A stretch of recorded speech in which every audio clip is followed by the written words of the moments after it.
Land reform commission का मतलब की शुरुआत ही हफीज साहब ने बुनियाद रखी है खालिद खुर्शीद साहब की। उसने भी लेजिस्लेशन तो कर दी किसी हद तक उसने। और इसमें क्या फ़र्क है जो खालिद खुर्शीद ने बनाया? खालिद खुर्शीद साहब का ड्राफ्ट जो है वो उसके मेंबर्स ही तस्लीम नहीं करते आज। उस वक्त तो उन लोगों ने साइन किया था। आज ये काजिम मेसम और हमारे सोहेल वगैरह शाह साहब वगैरह वो उस कानून से मुतफिक नहीं है, वो रादर इससे मुतफिक है। अच्छा, उसकी निस्बत इससे ज़्यादा इतफाक करते हैं, उसको तो वो मानते ही नहीं। उसमें तो कॉमन लैंड की डेफिनेशन ही नहीं थी ना। और ये 98% ज़मीन जो थी ये पहले खालिसे सरकार, तो खालिसे सरकार की जो तारीफ थी वो गवर्नमेंट लैंड की डेफिनेशन। तो 98% खालिसे सरकार को हमने अवामी मलकियत करार दिया, तो इसमें हमने कौन सा गुनाह किया?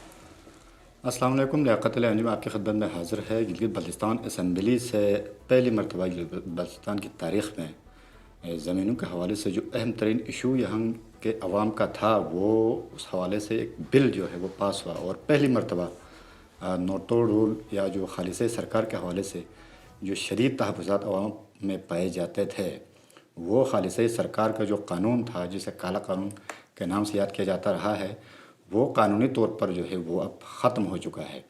और जो लैंड रिफॉर्म बिल पास होने के बाद गिलगित बल्तिस्तान के अवाम को क्या मिलेगा और किस तरह के फ़ायदे होंगे, इस हवाले से बात हो सकती है। और कुछ अपोजिशन के भी कुछ तहफ़्फ़ुज़ात है, उन पर बात करेंगे।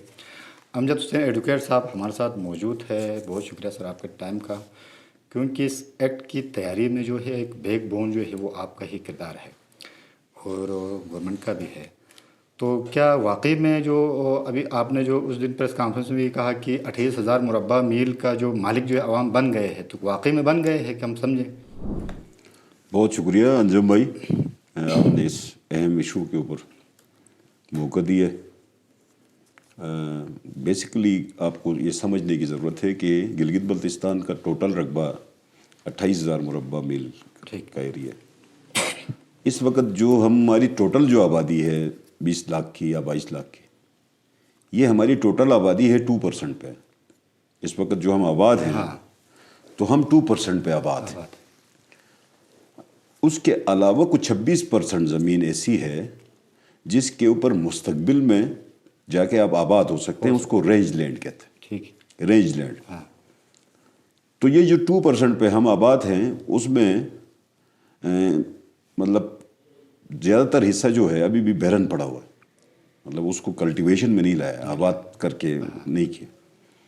तो उस हवाले से हम देखें तो 70% इस वक्त भी गिलगित बल्तिस्तान की टोटल लैंड जो 70% है वो अनहेबिटेबल है।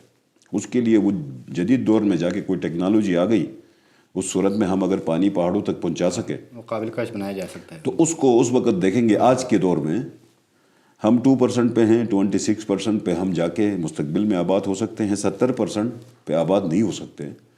तो उस हिसाब से हम देखें तो 2% लैंड पे हम आबाद हैं, तो हमने 98% को तो अवामी इज्तिमाई मुश्तरका मलकियत करार दी, अवामी इज्तिमाई मुश्तरका मलकियत करार दी। जो 98% सारी तो 98% तो आपके पास आ गई। हाँ। 98% तो आपके पास आ गई। तो अब रह गया आपके पास वो 2% जिसके ऊपर आप पूरा गिलगित बल्तिस्तान के 20 लाख अवाम आबाद हैं। इसमें सरकार भी है, इसमें अवाम भी हैं, इसमें मतलब बाहर से आने वाले लोग भी आबाद हैं। तो उस हिसाब से आप देखें तो 98% हमने गिलगित बल्तिस्तान के अवाम को उनकी रीजन की मलकियत हवाले की है। रीजन की मलकियत, इसकी डेफिनेशन हमने कर दी हैं, आपके पास है। टोटल जो हमारे पास हैं 1200 से समथिंग आगे पीछे होंगे गाँव हैं जीबी में टोटल। ये 1200 गाँव जो हैं देहात हैं, इन देहातों के अपने हदूद हैं। हर देहात के अपने हदूद हैं, हर गाँव का अपना हदबंदी है कि इस गाँव की हदबंदी इतनी है और उस गाँव की चरागाह फलां है, उस चरागाह के अंदर नाला है, थंग है, दास है, उसके अंदर वो जाके अपने घास चराई करते हैं, वहाँ से पायर वुड लाते हैं, अपने माल मवेशी पालते हैं, इज्तिमाई तौर पे उससे मुफादात हासिल करते हैं। तो इस तरह अगर आप डिस्ट्रीब्यूट करेंगे तो 1200 देहातों में गिलगित बल्तिस्तान का 28,000 मुरब्बा मील का इलाका है। फिर साथ में जाके आपके ग्लेशियर्स हैं, इसके अंदर ही आते हैं। ये 28,000 मुरब्बा मील में ग्लेशियर्स भी आते हैं, पहाड़ भी आते हैं, जंगलात भी आते हैं। तो इन सारी चीज़ों को मद्देनज़र रखते हैं तो गिलगित बल्तिस्तान के लोगों के पास ये जो मतलब कॉमन लैंड के राइट्स नहीं थे, हकदारान को मलकियत नहीं थी, اور یہ 98% زمین جو تھی یہ پہلے خالصہ سرکار تھی. یہ 98% لینڈ جو تھی وہ خالصہ سرکار تھی. تو خالصہ سرکار کی جو تعریف تھی وہ گورنمنٹ لینڈ کی ڈیفینیشن تھی, کسی نے کر دی. تو 98% خالصہ سرکار کو ہم نے عوامی ملکیت قرار دیا, اجتماعی ملکیت قرار دیا, تو اس میں ہم نے کون سا گناہ کیا؟ اس کے اوپر بھی کوئی مطلب سوال اپوزیشن نے کیا سوال کرنے تھے اس پہ؟ تو ہم یہ سمجھتے ہیں کہ اس سے بہتر قانون سازی نہیں ہو سکتی تھی. اچھا, جو امپارٹیبل لینڈ, اچھا اسی بل کے حوالے سے ہم اسپیسیفک جو ہے اسی پہ ہم ڈسکس کرتے ہیں. تو جو امپارٹیبل لینڈ میں جو پہاڑ, وہ جو ناقابل رہائش جو ہے یا گلیشیئر اس طرح, وہ عوام کی ملکیت ہو گئی ہے. جی, مطلب یہ جو سیکشن جو ہے وہ 3 کے تحت, سیکشن 3 کے تحت یہ عوام کی ملکیت ہو گئی. اچھا, اس کے بعد جو سب سے اہم ہے جو گورنمنٹ لینڈ کی جو تعریف جو کی گئی ہے, ٹھیک, مطلب جو گورنمنٹ کو الاٹڈ کی گئی ہو یا وہ جو پرچیز کی گئی ہو یا جو گورنمنٹ کے تصرف میں ہے, جو زمین گورنمنٹ کے تصرف میں ہے اس کی سمجھ آتی ہے. اب جو الاٹڈ جو زمینیں ہیں, اب اس کی کوئی اسپیسیفک کوئی اعداد و شمار بھی نہیں ہے, تو اس کو کیسے ہم ڈیفائن کریں گے؟ اس میں مثلاً گلگت کی ہم بات کریں, کوئی یہاں پہ جو 3 بڑے داس ہے اس پہ عوام اور حکومت آمنے سامنے ہے. مطلب مقپون داس ہو گیا یا وہ چھلمز داس یا برمز داس, تو اس کو جو ہے وہ عوام تو نہیں مانتی, لیکن گورنمنٹ کے نام پہ الاٹ ہے. اب اس ایکٹ کے مطابق گورنمنٹ کے نام پہ ہو گئی, تو اس کو حل کرنے کے لیے اس میں کچھ ایسی کوئی بات یہ ہے نا کہ سب سے زیادہ جو لوگوں کی طرف سے ڈیمانڈ ہے وہ یہ ہے کہ جتنی گورنمنٹ کے پاس زمینیں ہیں ان سب کو نکال کے عوام میں تقسیم کریں. ٹھیک ہے کہ نہیں ہے؟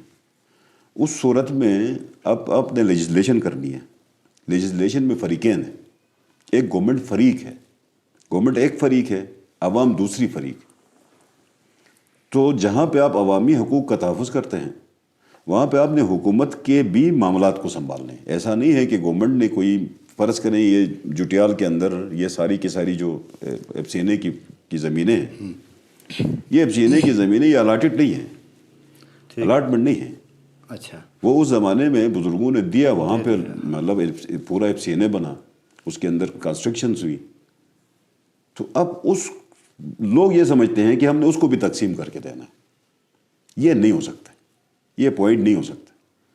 تو جو گورنمنٹ کے پاس انفراسٹرکچر ہے یا جو گورنمنٹ نے پبلک ویلفیئر کے لیے کوئی سکول بنایا ہے, کالج بنایا ہے, یونیورسٹی بنایا ہے, تو اب لوگ ہمیں یہ کہیں گے کہ یونیورسٹی کی زمین کو دوبارہ عوام میں تقسیم کرو, یہ آپ نے اس کی پروٹیکشن غلط دی ہے یا اس کا آپ نے ذکر غلط کیا ہے.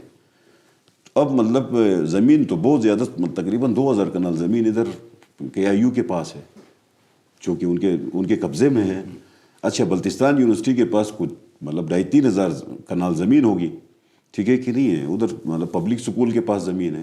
یہ جو زمینیں جن کے اوپر انفراسٹرکچر بنا ہوا ہے ان کو تقسیم تو نہیں کیا جا سکتا, ان کو تقسیم کرنے والی بات ہی نہیں. جو الاٹڈ ہے لیکن جو گورنمنٹ کا تصرف نہیں ہے اس وقت, ان کی بات کر رہے ہیں. دیکھیے, الاٹمنٹ ہے گورنمنٹ کے تصرف میں نہیں ہے, تو اس صورت میں تو وہ الاٹمنٹ جو ہے وہ یہ ڈسپیوٹ عدالت نے طے کرنا ہے. قانون سازی کے ذریعے ڈسپیوٹس طے نہیں ہوتے. فرض کریں کہ کہیں پہ کوئی الاٹمنٹ ہے جس پر کوئی مطلب گاؤں کے لوگ معترض ہوئے ہوں گے, تو یہ جو اعتراض اور الاٹمنٹ ہے اس کو سیٹل کرنے کا فورم جو ہے وہ لیجسلیشن نہیں ہوتا. لیجسلیشن کے ذریعے آپ سیٹل نہیں کر سکتے. فرض کریں کہ 2 گاؤں کا ایک چراگاہ پہ تنازع ہے, ٹھیک, ایک گاؤں کہتا ہے یہ چراگاہ میرا ہے, دوسرا گاؤں کہتا ہے یہ چراگاہ میرا ہے. ہم قانون سازی کر کے اس گاؤں کے چراگاہ کا فیصلہ نہیں کر سکتے. قانون سازی سے یہ فیصلہ نہیں ہو سکتا. تنازع کا فیصلہ کرنے کے لیے عدالتیں ہیں, تو وہ عدالتیں دیکھیں گی. ہم نے سسٹم کو ٹھیک کرنا ہے, ہم نے نظام کو دینا ہے. چونکہ ہمارے پاس آدھے اضلاع میں یہ جو شاملات دے والا قانون نافذ تھا, یہ روایات کسٹمری لاز کے تحت نافذ تھے. مطلب کچھ ہمارے ضلع اس کو انجوائے کر رہے تھے, اس فیسلٹی کو. کچھ ضلعوں میں یہ فیسلٹی نہیں تھی. جہاں پر جو ضلع سیٹلڈ ہیں, جہاں پہ مطلب سیٹلمنٹ ہو چکی ہے, ریونیو ریکارڈ مرتب ہوا ہے, وہاں پہ جو کسٹمری رائٹس تھے, کسٹمری حقوق تھے, کامن لینڈ کے رائٹس تھے, وہ میسر نہیں تھے. ان کی تمام زمین کو اٹھا کے خالص سرکار کہا گیا تھا. دیہاتوں میں چونکہ سیٹلمنٹ نہیں تھی تو دیہاتوں میں اس نے اتنا کوئی نقصان نہیں کیا. وہ کہ डैमेज ज़रूर हुआ, उधर भी नुकसान हुआ, ऐसा नहीं है कि नहीं हुआ, लेकिन कम नुकसान हुआ। सेटल डिस्ट्रिक्ट्स में बहुत ज़्यादा नुकसान हुआ था। तो इस लेजिस्लेशन का ज़्यादा जो बेनिफिशरी होंगे वो सेटल डिस्ट्रिक्ट्स होंगे। ठीक है। सेटल डिस्ट्रिक्ट्स में देखें 1986 में अलाटमेंट पे बैन हुई थी, 86 में, 86 से 2009 तक जाली अलाटमेंट, जाली इंतकालात, और हमने इंडिविजुअल अलाटमेंट्स को प्रोटेक्शन नहीं दी। एक बंदे के अलाटमेंट क्लेम करता है इंडिविजुअली, तो उसको साबित करना होगा कि अलाटमेंट वैलिड है, प्रॉपर है, और इसकी इफेक्टिव हमने इम्प्लीमेंट करवाया है, और उस डे से ही इसका रेवेन्यू रिकॉर्ड बना है। ठीक। फ़र्ज़ करें कि एक बंदा रिकॉर्ड क्लेम करता है अलाटमेंट को 86 से कबल का, उसकी वो अलाटमेंट रिकॉर्ड हुई है आके 2005 में या 6 में रेवेन्यू रिकॉर्ड में, तो बात तो सीधी है ना भाई, आपको 86 से कबल अलाट हुई है तो रेवेन्यू में इंटर होना चाहिए था। अगर आपकी रेवेन्यू में इंटर नहीं हुई है, आपने जाके 20 साल बाद या 40 साल बाद उसको इंटर कराया, तो इस तरह के फ्रॉड्स बहुत सारे। अच्छा, आपके कहने का मतलब ये है कि इस एक्ट के तहत जो है जो जाली इंतकालात हुए जो माफिया ने कराया है, हाँ, उन सब वो आप खतरे में है, उन सब की छानबीन होनी होगी। उन सब की छानबीन होगी। अच्छा, अपोजिशन ने कुछ तरामीम जो तजवीज़ की थी वो किस तरह की थी, वो आपने शामिल की है इसमें? असेंबली में हमारी अपोजिशन के भाइयों ने जो तरामीम पेश किए थे, जो फिजिबल थे वो हमने लिए, ऐसा नहीं है कि नहीं लिए। ठीक। जो फिजिबल थे, लिए जा सकते थे, वो हमने लिए। जो फिजिबल नहीं थे या इस एक्ट का हिस्सा नहीं बन सकते थे, उनको हमने नहीं लिया। जैसे कि उन्होंने, हमारे दोस्तों ने ये कहा कि आप ये जो ज़मीन इसके तहत जो ज़मीन मिलेगी, इस कानून के तहत जो ज़मीन किसी इंडिविजुअल को मिलेगी, गाँव के किसी असामी को मिलेगी, उसको सेल पे पाबंदी लगाओ। उनका ज़्यादातर मौक़िफ़ इस बात पे था कि इस ज़मीन की सेल पे पाबंदी लगाएं। तो हम 2% पे तो पहले से आबाद हैं, जो ज़मीन हमारे पास मौजूद है उस पे तो पाबंदी नहीं है। फ़र्ज़ करें इस कानून के ज़रिए हम उन पे पाबंदी लगाएं, तो वो कानून ही मुतसादिम हो जाएगा ना। किस से मुतसादिम हो जाएगा? ट्रांसफ़र ऑफ प्रॉपर्टी एक्ट से मुतसादिम हो जाएगा। Transfer of property act ownership की डेफिनेशन इस तरह करता है कि उसके पास ये इख्तियार हो कि वो अपनी मर्ज़ी से जब चाहे प्रॉपर्टी सेल कर सके, तो ओनरशिप कहलाती है। तो फिर हमने ओनरशिप अगर नहीं दी, उसको कदगन लगाया, तो उस सूरत में फिर वो ट्रांसफ़र ऑफ प्रॉपर्टी को भी अमेंड करना होता है। अब ट्रांसफ़र ऑफ प्रॉपर्टी को अमेंड करने के लिए हमें फिर वफाक से अप्रोच करना पड़ेगा, या लैंड रेवेन्यू एक्ट में अमेंडमेंट करना पड़ेगा। फिर उसको करने के लिए ये तो इतना इसको डिले करना चाहते थे, तो ये वाली जो प्रीपोजिशन उनकी थी वो थोड़ी सी फिजिबल नहीं थी। उसके लिए हमने उनको ऑफ़र की, देखें आप स्टेट सब्जेक्ट रूल का कानून ले आए, इतना हौसला आप भी करें, कुछ काम आप भी करें, आपके पास भी 5-6 महीने हैं, कोशिश करें जाके इसकी ड्राफ्टिंग करें। पाकिस्तान आज़ाद कश्मीर का डोमिसाइल एक्ट है 1974 का, उसको पढ़ें। उसके अंदर 1927 की जो महाराजा कश्मीर का जो स्टेट सब्जेक्ट रूल है बेसिकली, उसको उस डोमिसाइल एक्ट का हिस्सा बनाया उन लोगों ने। उसका नकल करके हमारी असेंबली में लाके आप स्पीकर को जमा करा के हमारे पास ना आए, स्पीकर को जमा कराने से फ़ायदा नहीं होता। आप असेंबली में लेके आए तो हम आपको वोट देंगे, 5 वोट हमारे पास हैं। बाकी स्टेट सब्जेक्ट रूल की बुनियाद पे तकरीर करना बहुत आसान है। ये आपकी तरफ से उनके लिए खुला चैलेंज है, उनको खुला ऑफर है, लेके आए हम कानून साजी लेके आए। कोई भी भाई लेके आना चाहता है तो लेके आए, हम उस पर कंसिडर करेंगे, उसको देखेंगे, उनकी मदद करेंगे। लेकिन वो ये बिल उधर नहीं लाएंगे, ये असेंबली में कानून साजी का बिल नहीं लाएंगे, ये सिर्फ तकरीर करेंगे गाँव देहात में जाके। देखिए, शोर मचाना आसान है, या खिचड़ी पकाना आसान है। चीज़ों को मुतालिबों को डिमांड करके उसको कंक्लूड करना, ये हर बंदे की बस की बात नहीं, उसके लिए आपको मेहनत की ज़रूरत है। तो ये वाला जो डिमांड था उनका, वो फिजिबल नहीं था, कानून में मुमकिन नहीं था, इसलिए हमने काउंटर ऑफर की है। अब आते हैं, आप उन लोगों ने दूसरा इतराज़ किया ठीक कि आपका डिस्ट्रिक्ट अपॉर्चनमेंट बोर्ड में आपने कलेक्टर को, हाँ वही इसी हवाले से मैं आ रहा था, कलेक्टर को आपने चेयरमैन बनाए। मुंतखब नुमाइंदे को आपने जो है वो अंडर कर दिया किसी ब्यूरोक्रेसी की, सरकारी मुलाजिम के। इस पे सबसे ज़्यादा तनकीद इस वक्त पूरे गिलगित बल्तिस्तान में इसमें बात हो रही है। हाँ, इसको समझने की ज़रूरत है ना। ये 3 टीयर्स पे मबनी है, 3 टीयर्स पे। سب سے پہلے کام ہونا ہے آپ کی ولیج ویریفیکیشن کمیٹی بننی. ولیج ویریفیکیشن کمیٹی کا انتخاب کرنا ہے گاؤں کے لوگوں نے. نوٹیبلس نے نوٹیبلز آپ نے 10 نوٹیبلز آپ نے منتخب کرنے ہیں. تو گاؤں کی ٹوٹل آبادی فرض کریں کہ ایک گاؤں کی ٹوٹل اسامیان میں 500 لوگ ہیں, 500 گھرانے ہیں. ان 500 گھرانوں نے آپس میں بیٹھ کے اپنے 10 نمائندے منتخب کرنے ہیں. انتخاب کرنا ہے, نومینیٹ کرنا ہے, اتھرائز کرنا ہے. وہ 10 بندے ساتھ میں نمبردار اور ساتھ میں تحصیلدار. یہ ہوگی ولیج ویریفیکیشن کمیٹی. اب یہ ولیج ویریفیکیشن کمیٹی کا کام یہ ہے کہ اس نے زمین تقسیم کرنی ہے, ڈی سی نے نہیں کرنا. ڈی سی کا کام نہیں ہے تقسیم کرنے کا, اس نے تقسیم کرنی ہے. ڈی سی کو اس نے کاغذ بھیجنا ہے کلیکٹر کو. اب یہاں پہ جب ہم نے عوامی مطلب گاؤں کے نمائندوں کو لیا, نمبردار کو لیا, تو ساتھ میں ہم نے ایک تحصیلدار کو بھی لیا. انتظامی مشینری اور عوامی مشینری دونوں ساتھ کھڑے ہو گئے. سیکنڈ ٹیئر پہ آ کے ڈسٹرکٹ اپورشنمنٹ بورڈ ہے. ڈسٹرکٹ اپورشنمنٹ بورڈ اس ساری چیزوں کو دیکھے گا, نوک پلک ٹھیک کرے گا. اپروول کے لیے آپ کو گلگت بلتستان لینڈ اپورشنمنٹ بورڈ کو بھیجے گا. اب گلگت بلتستان لینڈ اپورشنمنٹ بورڈ کا جو چیئرمین ہے وہ وزیر اعلیٰ ہے. وہ وزیر اعلیٰ ہے. وزیر اعلیٰ اپنی ٹیم کے ساتھ بیٹھے گا, اس لینڈ اپورشنمنٹ ڈسٹرکٹ لینڈ اپورشنمنٹ بورڈ کی ریکمنڈیشن اور ولیج والے کو دیکھ کے اس کو اپروو کرے گا, تو یہ زمین تقسیم ہوگی. تو اس میں ہم نے عوامی نمائندوں کو ہیڈ رکھا نا, جو عوام کا نمائندہ ہے اس کو چیف رکھا, اس کو ہیڈ رکھا, فائنل فورم کا انچارج بنایا. ڈسٹرکٹ میں بھی آپ اس کو رکھ سکتے ہیں, اس میں کیا مسئلہ تھا؟ ڈسٹرکٹ میں اگر آپ فرض کریں کہ ممبر کو چیئرمین رکھتے ہیں, کلیکٹر کو آپ اس کا ممبر بناتے ہیں, اس صورت میں آپ کو لینڈ ریونیو ایکٹ کو چینج کرنا تھا. اچھا, وہ لینڈ ریونیو ایکٹ کو چینج کرنا تھا. لینڈ ریونیو ایکٹ جو ہے دیکھیں نا, معاملات زمین کو مطلب چلانے کے لیے لینڈ ریونیو ایکٹ نے ایک مشینری دی ہے.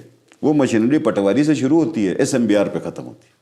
پٹواری سے گرداور, گرداور سے نائب تحصیلدار, نائب تحصیلدار سے تحصیلدار, تحصیلدار سے اے سی, اے سی سے ڈی سی, ڈی سی سے کمشنر, کمشنر سے ایس ایم بی آر. اب ان کی ٹوٹل تعداد دیکھیں تو یہ بھی تقریباً لگ بھگ ہوں گے کوئی 2000 تک لوگ, پورے جی بی میں 2000. تو 2000 لوگوں کی ایک اور مشینری دیتے ہیں نا ڈی سی. اگر فرض کریں ہم ممبر کو بناتے تو وہ ممبر اپنے ووٹر کو تو ایکسیپٹ کرتا, باقیوں کو نہ کرتا. دیکھیں ممبر کے پاس ریکارڈ نہیں ہوتے. ہم نے یہ قانون سازی کی ہے لینڈ ریونیو کے انڈر. تو لینڈ ریونیو کے انڈر کی ہے, تو لینڈ کے عملے کے بغیر اگر آپ لے کے چلیں گے تو اس کا ہم ریکارڈ کہاں پروٹیکٹ کریں گے؟ ریکارڈ کہاں پروٹیکٹ کریں گے؟ آج مطلب ایک انتقال فرض کریں, آپ اپنا انتقال کرانے کے لیے کہاں جاتے ہیں؟ آپ ڈی سی کے پاس جاتے ہیں, تحصیلدار کے پاس جاتے ہیں, آپ پٹواری کے پاس جاتے ہیں. آپ اپنے ذاتی انتقال کے لیے پٹواری کے پاس جاتے ہیں. کبھی ابھی ذاتی انتقال کے لیے ممبر کے پاس گئے کہ میرا انتقال چڑھاؤ. تو آپ کا ذاتی انتقال کلیکٹر کرے گا, آپ کا یہ والا انتقال ممبر کرے گا. اس طرح کی بھی کوئی قانون سازی ہوتی ہے کہ آدھی زمین کا کلیکٹر انتقال کرے گا, آدھی زمین کا ممبر انتقال کرے گا. تو یہ جو ہماری اپوزیشن کے بھائی شاید لا نوئنگ نہیں ہے, قانون کو نہیں سمجھتے. تو قانون کو نہیں سمجھنے کی وجہ سے ان لوگوں نے یہ اوورال جو ہے وہ ڈسٹرکٹ لینڈ جو اپورشنمنٹ جو بورڈ, وہ ریکمنڈیٹری باڈی ہے, وہ اس کا فیصلہ جو ہے وہ مسترد بھی کر سکتا ہے. فیصلہ تو آپ کا چیف ایگزیکٹو نے کرنا ہے, چیف منسٹر نے کرنا ہے. وزیر اعلیٰ جو ہے گلگت بلتستان لینڈ اپورشنمنٹ بورڈ کا چیئرمین ہے. تو گلگت بلتستان لینڈ اپورشنمنٹ بورڈ کا چیئرمین ہے, تو اس صورت میں وہ آپ کا عوامی نمائندہ ہے نا, آپ سے منتخب شدہ ہے.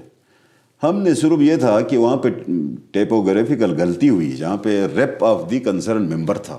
ٹھیک ہے کہ نہیں؟ ہم نے ڈی سی کو بھی واحدتاً خالی نہیں چھوڑا کہ اس کو بالکل اپنی مرضی کا مالک نہیں چھوڑا, اس کے ساتھ ممبر کنسرن کو ساتھ رکھا تاکہ وہ اپنی منمانی نہ کر سکے, یہ اپنی منمانی نہ کر سکے. تو دونوں نے مشینری کے ساتھ چلنا ہے. تو وہ ایک ٹرانزیٹری باڈی ہیں, اس پورے پروسیس کو آپ کے مین فورم تک لے جانے والے لوگ ہیں یہ. اچھا, جو ایک اہم ایشو ہے نا وہ جو پہاڑوں کے حوالے سے, چلو لیز کے جو پہ دیے گئے ہیں وہ اس کا کیا وہ بھی اسٹیٹس ہوگا اس کے مطابق؟ اس میں تھوڑا سا یہ تھا نا کہ جب تک یہ خالص سرکار کا قانون تھا تب بھی لیز ہوتی رہی ہے زمینیں نا. مطلب مختلف انویسٹرز کو، مختلف لیسیز کو لیز ہوتی تھی. جب یہ لیز ہوتی تھی اس وقت 2 فریق ہوتے تھے. اس قانون کے پاس ہونے سے پہلے 2 فریق تھے ٹوٹل. ایک فریق وہ تھا جس نے لیز دیا، وہ گورنمنٹ ہے یا منرل ڈپارٹمنٹ ہے.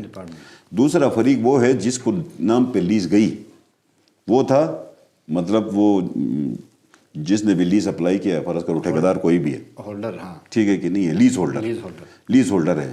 تو لیز ہولڈر اور گورنمنٹ 2 فریق تھے. اب فرض کریں کہ کسی کامن لینڈ پہ آپ لیز دیتے ہیں، تو ہم نے کامن لینڈ ڈکلیئر کر کے اس گاؤں کے لوگوں کو اس ایریا کے مالک بنائے. تو اب کتنے فریق ہوئے؟ اس قانون پاس ہونے کے بعد مائننگ منرل رولز میں کتنے فریق ہوئے؟ 3 ہو گئے نا. اب اس قانون کو 1 منٹ کے لیے ختم کریں تو کتنے فریق رہیں گے؟ 2 رہیں گے نا. عوام نہیں رہے گی. تو عوام کو تو پہلی دفعہ ہم نے فریق بنایا نا، مطلب اس کو اس گاؤں کا مالک بنا کے فریق بنایا نا. تو جب ہم نے مطلب اس قانون سازی کے ذریعے سے عوام کو بھی اس گاؤں کے مطلب ایریا کے زمینوں کا جب مالک بنایا تو یہ تیسرا فریق آ گیا. اب ٹرائی پارٹی لیجسلیشن ہوتی ہے.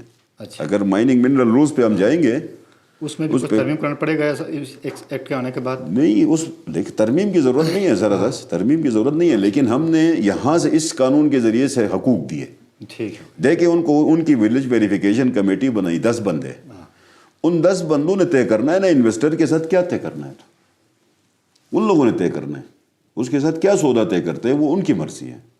ہم نے صرف یہ کہنا ہے کہ لیز دینے کے لیے جب لیز دیتے ہیں تو ہماری یہ خواہش ہے کہ مائننگ کنسیشن رول میں یہ پروویژن ڈال دیں کہ لیز آپ کو گرانٹ ہونے سے پہلے متعلقہ گاؤں کے لوگوں کی کنسنٹ شامل ہو.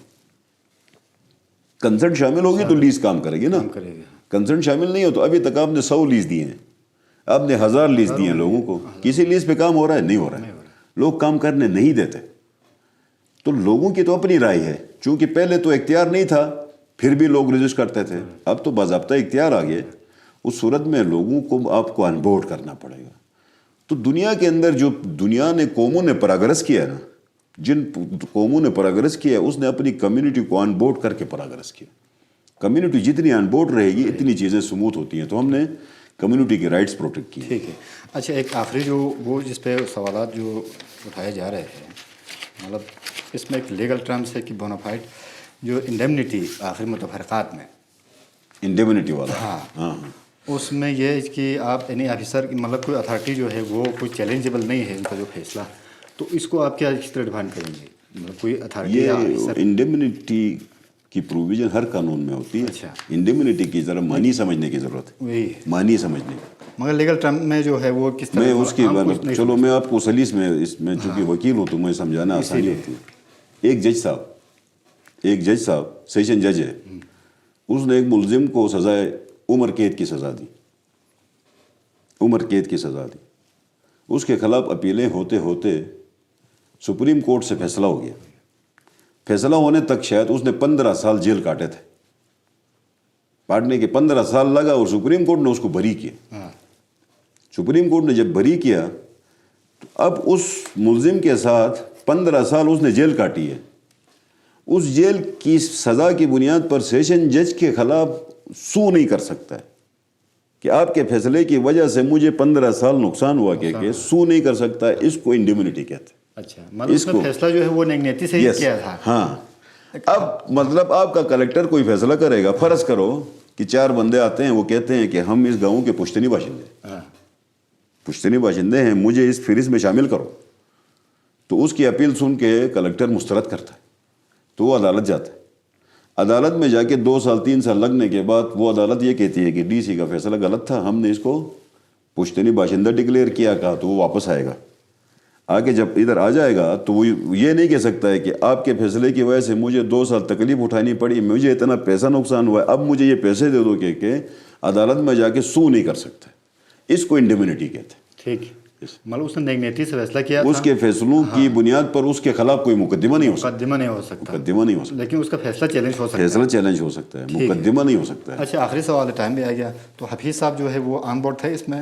इसमें बिल्कुल हफीज़ साहब हमारे साथ बड़ी जो प्रेस रिलीज भी एक जारी की थी, बयान तो नहीं दिया लेकिन बड़ी जारी की थी उन्होंने कुछ नहीं, हफीज़ साहब हमारे साथ शुरू दिन से ऑन बोर्ड थे। ये लैंड रिफॉर्म कमीशन का मतलब की शुरुआत ही हफीज़ साहब ने बुनियाद रखी है, तो वो तो लैंड रिफॉर्म कमीशन नोटिफाई उसने किया था, उस अपनी हुकूमत में उसको मौका नहीं मिला, वो एक अलग बात है। 2-3 साल उन्होंने काम ठीक है कि नहीं है, काम भी किया था। उसके बाद मतलब दूसरी जब हुकूमत आई खालिद खुर्शीद साहब की, उसने भी लेजिस्लेशन तो कर दी किसी हद तक उसमें। उसने। और इसमें क्या फ़र्क है जो खालिद खुर्शीद ने बनाया? खालिद खुर्शीद साहब का ड्राफ्ट जो है वो उसके मेंबर्स ही तस्लीम नहीं करते आज। उस वक्त तो उन लोगों ने साइन किया था, आज ये काजिम मैसम और हमारे सोहेल वगैरह शाह साहब वगैरह वो उस कानून से मुतफिक नहीं है, वो रादर इससे मुतफिक है। अच्छा, उसकी निस्बत इससे ज़्यादा इतफाक़ करते हैं, तो उसको तो वो मानते ही नहीं है। तो उसमें तो कॉमन लैंड की डेफिनेशन ही नहीं थी ना, उसमें मलकियतें नहीं थी। इस तरह का नहीं था कि आप मतलब गिलगित बल्तिस्तान की 98% ज़मीन को लोगों की कॉमन लैंड डिक्लेयर करेंगे, ये वाला कंसेप्ट तो उसके जहन में, वो वहम गुमान में नहीं था। अच्छा, आखिरी जो है वो मुझे एक ख्याल आया, जो 10% आपने रखा है उस पर भी कुछ एतराज़ात है, उसकी क्या कंडीशन है 10% गवर्नमेंट के लिए? लेकिन 10% भी हमने अवाम को दिए, 10% को भी हमने मतलब हकदारान अराज़ी के लिए छोड़ा। हकदारान अराज़ी अगर चाहें तो up to 10%, not more than 10% मुख्तस करेंगे, मुकर्रर करें for his their own welfare, उनकी ओन वेलफेयर के लिए, अपने अपने बेहतरी के लिए, अपने लिए कोई चीज़ बनानी है, कोई स्कूल बनाए, कोई अस्पताल बनाए। देखिए यहाँ पे एक अजीब सा कंसेप्ट आ गया। लोग ये समझते हैं कि गवर्नमेंट हमें रोड भी बनाए, गली भी बनाए, स्कूल भी बनाए और हमें मतलब हमारी मतलब उसके मराद भी दे। ऐसा नहीं हो सकता, कुछ कंट्रीब्यूशन अवाम ने करने हैं। देखें, एक रीजन है ना, ये सूबा है, इस सूबे ने परागरस करना है, इस सूबे ने परागरस करना है, तो हम सब ने ज़ाबितों में रह के परागरस करना है, खिंचातानी में नहीं। अगर अवाम अपनी खिंचातानी में रहेंगे, हुकूमत अपनी खिंचातानी में रहेगी, इंतज़ामिया अपनी खिंचातानी में रहेगी, तो उस सूरत में हर एक खिंचातानी में रहेंगे तो निज़ाम परागरस नहीं करेगा। जितनी परागरेशन आपको चाहिए उसके लिए कोहेरेंस चाहिए। हुकूमत, इंतज़ामिया, निज़ाम सब के सब वेलफेयर ऑफ दी पब्लिक मकसद होगा तो आगे चलेगा। देखें, अगर आप एक इलाके में एक ग्राउंड के लिए ज़मीन मुख्तस करते हैं तो उसमें आपके बच्चे खेलेंगे ना। आप वहाँ पे मस्जिद बनाते हैं तो आप नमाज पढ़ेंगे, आपके लिए है ना, सरकार के लिए तो नहीं है। वो फ़र्ज़ करें स्कूल बनाएंगे, जैसे कि सलिंग के अवाम ने कहा कि हम 200 कनाल ज़मीन देंगे दानी स्कूल के लिए, ठीक है कि नहीं है, हमारे लोगों ने भी दी। इधर हमारे पास ये जो चिलमिडास की ज़मीन है, मतलब ये अवाम ने मुंतकिल की है, पब्लिक ने दी। तो पब्लिक ने मुंतकिल की तो खुशी से मुंतकिल की ना, मतलब उधर टेक्निकल कॉलेज भी लोगों ने दी, ज़मीन दी, तो लोग देते हैं, ऐसा नहीं है कि नहीं देते। हर इलाके में कम्युनिटीज़ डिफरेंट होती हैं। तो सलिंग के लोगों ने 200 कनाल दे दी मतलब दानिश स्कूल के लिए। आज दानिश स्कूल उधर आएगा तो कल को दानिश स्कूल जो बनाएगा लोगों को, वो इस तरह का एक बंदा भी अगर पैदा हुआ तो इस तरह के 10 दानिश स्कूल बना सकते। तो आप HR के ऊपर, R&D के ऊपर खर्च करना होता है। तो आपने अपने लोगों की वेलफेयर के लिए, मैं ज़मीन तकसीम करने से वेलफेयर नहीं होता, मैं ज़मीन ही तकसीम, ठीक है, ज़मीन तकसीम करने से आपकी वेल्थ बढ़ेगी, आपकी इकनॉमिक एक्टिविटी बढ़ेगी, लेकिन इसके अलावा भी तो ज़िंदगी है, तो उसके अंदर भी आपने डेवलप होना है, अपने आप को प्रोग्रेस करना है। तो उसके लिए लाजमी था कि थोड़ा सा इसको विन विन पोजीशन पे लेके चलें। बहुत बहुत शुक्रिया। अमजद हुसैन एडवोकेट साहब हमारे साथ मौजूद थे। अगले प्रोग्राम तक के लिए इजाज़त दीजिए। अल्लाह हाफ़िज़।